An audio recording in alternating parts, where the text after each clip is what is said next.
குழந்தை போல நடப்பதென்ன சுவாமி மலையிலே, தீ கொழுந்து போல சிவப்பதென்ன திருச்செந்தூரிலே.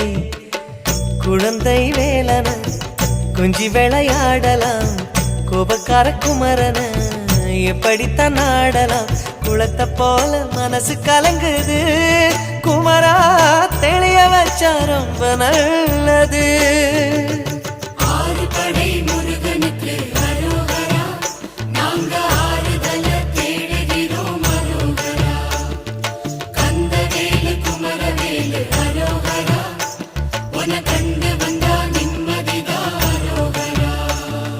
பழனியிலே சந்நியாசி, தணிகையிலே சம்சாரி, ஓம் கணக்கு புரியலையே முருகா, ஓம் கணக்கு புரியலையே முருகா.